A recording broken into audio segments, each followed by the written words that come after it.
د ډاکټر صاحب مختصره تعارف. ډاکټر مفتی کلیم الله صاحب زموږ د پښین علاقه د چر بادزي سره تعلق لري. ابتدایي تعلیم تر پرایمري پورې د چر بادزي سي حاصل کړی. دغه سبات په 2000 کې کراچۍ ته تللی دی د اصول علم لپاره. د پاکستان تر ګردو مشهوره جامعه دارالعلوم کراچۍ سے درس نظامی ویلی دی، بیا هلته تخصص کړی دی.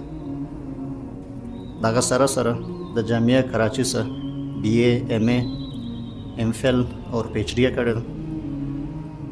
او د وفاق المدارس چې کوم د درس نظامی کې ملکی سطح باندې پوزیشنان اخیستي دي او 15 کاله په دارالعلوم کراچۍ کې تدریس کړی دی. هلته عربي ورته ویل، د مختلف مضامین ورته ویل دي. په 2018 کې بیا بلوچستان ته راغلی دی. بلوچستان پبلک سرویس کمیشن سره لیکچررشپ ټیسټ کلیر کړي، کالجیټ خوا کې لیکچرر برتی سلو. دغه سبات په 2022 کې بلوچستان یونیورسيټي کې د اسلامیات ډپارټمنټ کې ویسه ته لیکچرر خپل خدمات سره انجاموي. ډاکټر صاحب شخصیت مګیر شخصیت دی، په مختلف حوالو سره کار کړی دی، مترجم هم پاتې شوی دی. د نن چې زموږ کوم کتاب دی اسلام اور سیاسی نظریات، ډاکټر صاحب دا ترجمه کړی دی، په عربي ژبه اړولی دی.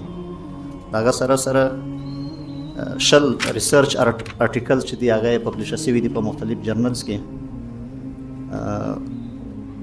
نو واقعي په علمي حلقو کې د هیڅ تعارف محتاج نه دی. بغیر د هیڅ تاخیر زموږ د موضوع طرف ته راځو.